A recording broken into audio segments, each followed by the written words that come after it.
The moment I walked in, I knew. Clara's eyes wouldn't meet mine. Her fingers twisted the napkin, and the air between us felt heavier than ever. Something was coming, something that would change everything. I could have stopped her, could have said I already knew, but I didn't. I let her talk, let her dig the hole deeper, because sometimes the worst betrayals aren't the ones we see, they're the ones we let happen. So tell me, would you rather hear the lie or expose the truth?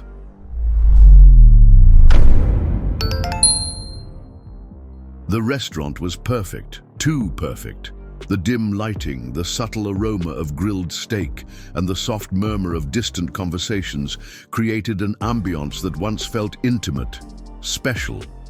But tonight, it felt like a carefully staged scene, designed to lull me into a false sense of security. I watched the flickering candlelight dance across Clara's face, highlighting the tension in her features.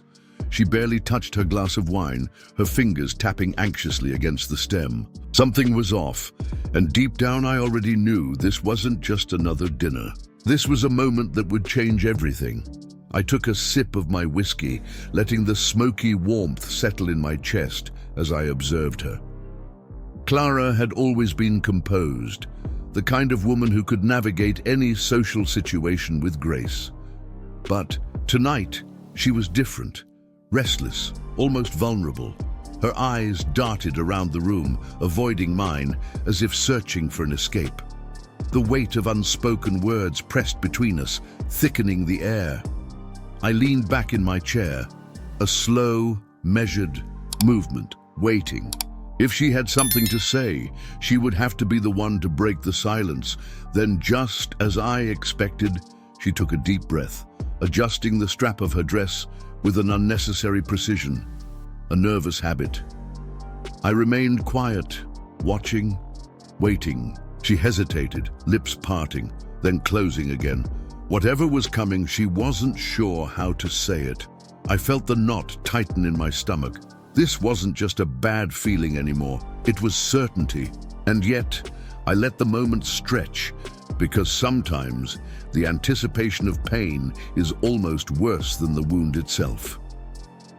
She kept her eyes fixed on the candle between us, as if the tiny flame held the answers she couldn't find. I could see the hesitation in every move, the way she adjusted the silverware, how she smoothed the napkin over her lap for the third time. It was almost amusing, watching her struggle to gather the courage to say whatever had been weighing on her mind. Almost, because deep down I already knew. And the worst part, she thought I didn't. That more than anything made my blood run cold. I leaned forward slightly, resting my forearms on the table. The silence had stretched to an unbearable length, the kind that makes waiters think twice. Before approaching, "Clara," I said, my voice steady, unreadable. She flinched just a little, but it was enough to confirm that whatever was coming next wasn't something I'd want to hear. My fingers traced the rim of my glass as I watched her take another deep breath. Her shoulders tensed, her throat moved in a tight swallow. It was like she was preparing for impact, as if she already knew this conversation wouldn't end well. Still, she hesitated. A long pause, a flicker of doubt in her eyes. Maybe a part of her knew there was no easy way out of this. Maybe she realized, too late, that the words she was about to say would be impossible to take back. And yet, she still opened her mouth, her voice barely above a whisper. "Marcos, I need to talk to you about something."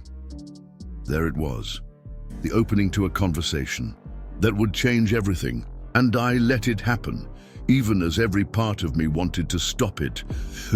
She exhaled sharply, as if just saying those words had drained her. I stayed silent, waiting. No interruptions, no easy way out for her. If she wanted to drop a bomb in the middle of our dinner, she would have to deal with the fallout. Clara's fingers curled around the napkin again, twisting it absently. Then, finally, she spoke. "I've been thinking, maybe we should take a break." Her voice was cautious, deliberate, like she was testing the words before fully committing to them. A break, such a simple phrase, yet it carried the weight of something far more complicated. I tilted my head slightly, studying her. A break, I repeated, letting the words settle. Between us. Clara nodded too quickly, as if eager to validate her own decision.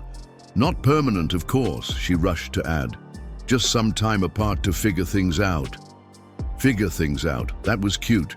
Like we were two teenagers trying to navigate a high school romance instead of a married couple with years of history.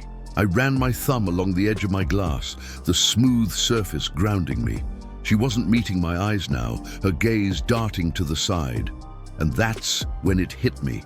She already knew what she wanted. This wasn't about us.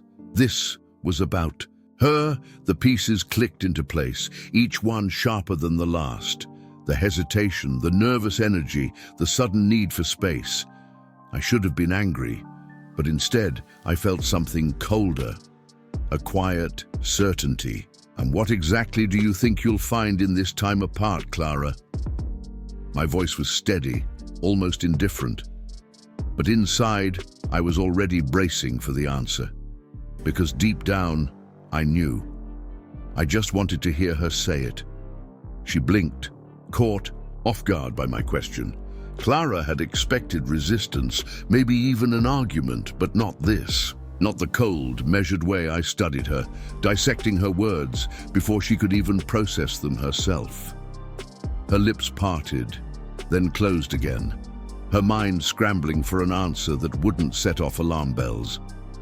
I need some clarity, she said finally, forcing a weak smile. Some space to think.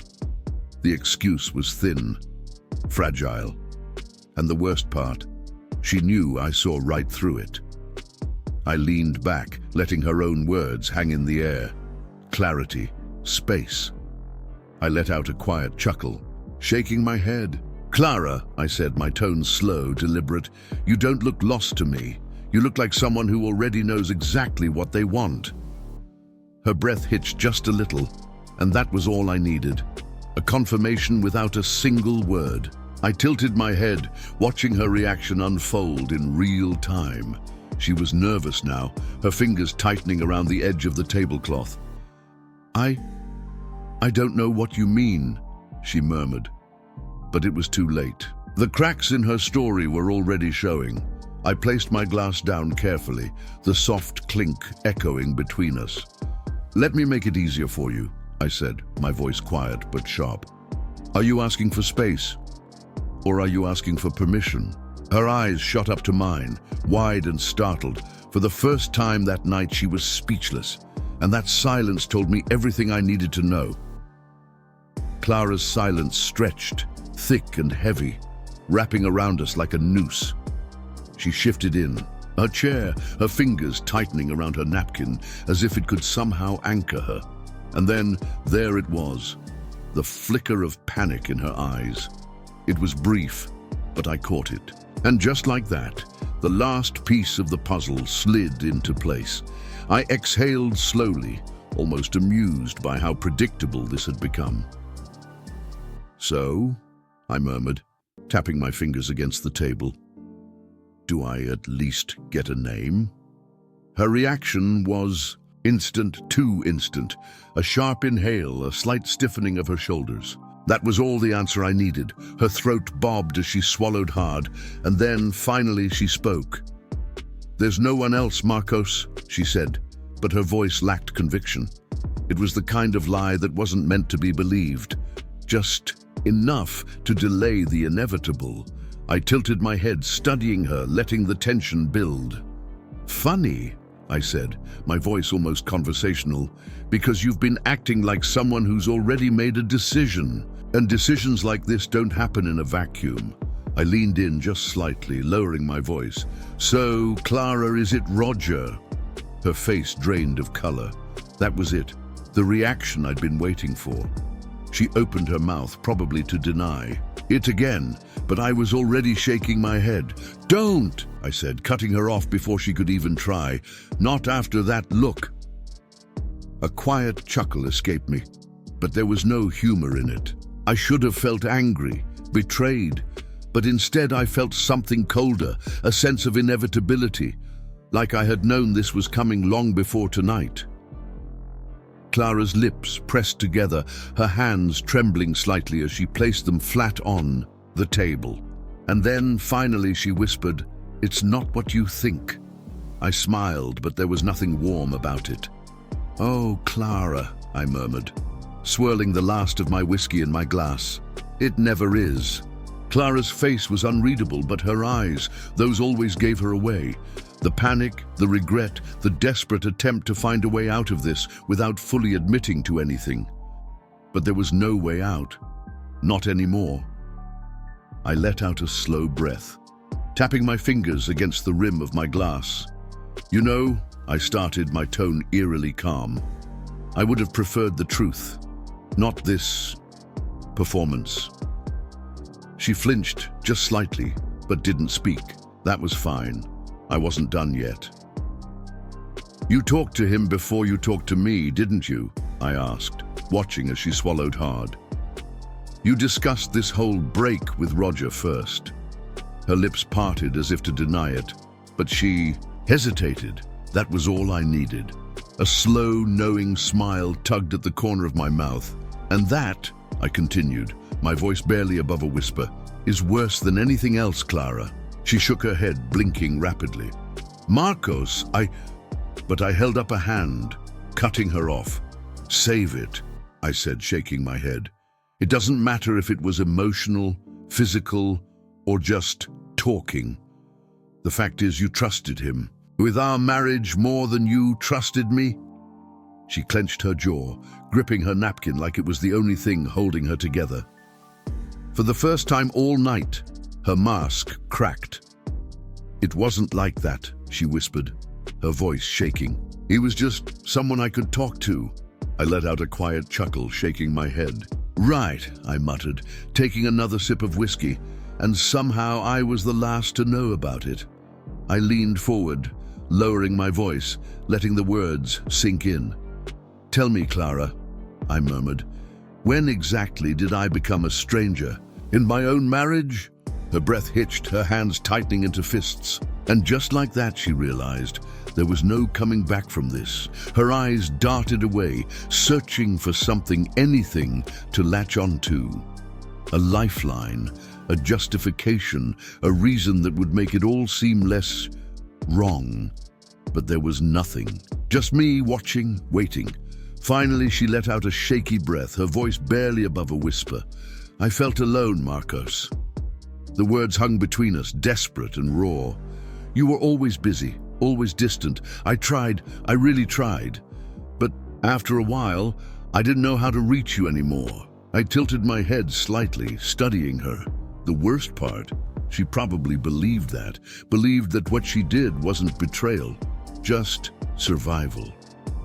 I exhaled through my nose, placing my glass down with a soft clink. "So, let me get this straight," I said, my voice steady. "Instead of telling me you felt like this, instead of fighting for us, you found someone else to fill in the gaps." She winced, but I wasn't finished. "You didn't try, Clara, you gave up."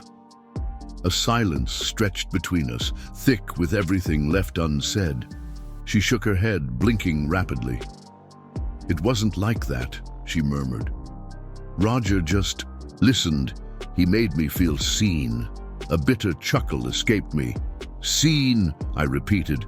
"Funny, because I've been standing right in front of you this whole time." She let out a sharp breath, gripping the edge of the table. "You don't understand," she whispered, her voice shaking. "I never meant for this to happen." I leaned forward, lowering my voice. "Then why did it?" My words landed like a punch, and for a moment, she just stared at me, speechless. "You didn't mean for this to happen," I echoed. "But you sure as hell didn't stop it either." Her lips trembled, her fingers twisting the napkin in her lap, and in that moment I realized she wasn't just trying to convince me. She was trying to convince herself. Clara stared at me, her breath uneven, her hands trembling slightly as she searched for something, anything, that could change the course of this conversation. But there was nothing left to say.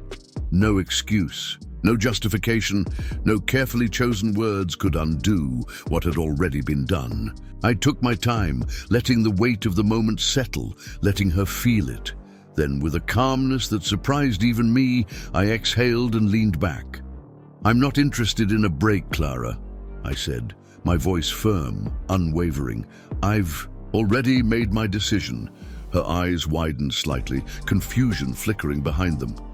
"What do you mean?" she asked, her voice small. I held her gaze, unblinking. "I filed for divorce," I said, letting the words land without hesitation. The moment stretched between us, thick and suffocating. Clara's face drained of color, her lips parting as if she wanted to protest, to bargain. But the words never came. I watched as reality settled into her expression, the slow, sinking realization that I wasn't playing along with her carefully planned script. She had expected resistance, maybe a fight, but she wasn't prepared for this. A sharp, shallow breath escaped her lips, and for the first time that night her confidence wavered. "Marcos, wait," she started, but I shook my head. "No, Clara," I said, my voice steady. "You wanted space. Here it is." She blinked rapidly, like she was struggling to process what was happening, but I wasn't going to make it easier for her. "I won't be the man waiting around while you figure things out with Roger." I reached for my drink, finishing the last of my whiskey in one slow, deliberate sip. Then I set the glass down and gave her one final look. "You've already made your choice," I murmured. "Now, I'm making mine." For a moment, neither of us moved. The soft clatter of silverware, the distant hum of conversation, the occasional clink of glasses, it was all background noise now. Clara sat frozen, her eyes wide, lips slightly parted as if she still had something to say. But what was left? She had played her hand, and I had called her bluff. Slowly, I pushed my chair back, the sound of wood scraping against the floor, cutting through the tension like a knife. Her fingers twitched slightly, as if she wanted to reach for me, but she didn't. She just sat there, stunned, watching as I stood. I pulled out my wallet, tossing a few bills onto the table, more than enough to cover the meal, even though I had barely touched my food. The irony wasn't lost on me. A dinner meant for two had ended with only one of us walking away. "Enjoy your meal," I muttered, my voice low, detached. Clara flinched, but she didn't stop me. Maybe she knew it was pointless. Maybe she finally understood that there was no coming back from this. I adjusted my jacket, giving her one last glance. The candle between us flickered, casting shadows across her face. For a brief second, I thought I saw regret, but it didn't matter anymore. I turned and walked away, feeling the weight of her stare burning into my back. I didn't look back. I refused to. Some endings needed to be final, with no lingering glances, no half-hearted apologies, no desperate attempts to fix what was already broken beyond repair. As I stepped outside, the crisp night air hit me, and for the first time in what felt like forever, I took a deep breath. It wasn't relief, not yet, but it was something close. And as I walked away from that restaurant, from that night, from her, I knew one thing for certain. This was only the beginning. Time has a strange way of revealing things. At first, Clara tried to resist, clinging to the idea that this was just a mistake, something we could fix. She called, she sent messages, she even suggested counseling. But I had already made my decision, and I refused to let her rewrite the past just because she didn't like how the story ended. Eventually, the paperwork was finalized, and she had no choice but to let go. The woman who once shared my life became nothing more than a name on legal documents, a distant memory of what used to be. She moved on, at least she tried. I heard through mutual friends that she remarried, that she built a new life, but that it didn't last. Maybe it was karma, maybe just bad luck, or maybe she realized too late that the kind of connection she had with Roger wasn't built to last. As for me, I didn't rush into anything. I chose peace over chaos, solitude over settling. The silence of my home wasn't loneliness, it was freedom. No more waiting for the other shoe to drop, no more questioning what was happening. Behind my back, just clarity. Looking back, I don't regret my choice. I don't hate Clara either. There's no point in holding on to something that no longer serves you. We both walked different paths, and while hers was filled with detours and regrets, mine led me somewhere quieter, steadier. Sometimes I wonder if she ever looks back, if she ever thinks about what she lost. But I don't dwell on it, because in the end, I didn't lose anything. I gained something far more valuable, myself. Keep watching our stories by clicking on one of the videos that appear on the screen, and don't forget to subscribe to the channel and turn on notifications to be alerted about new videos. See you next time.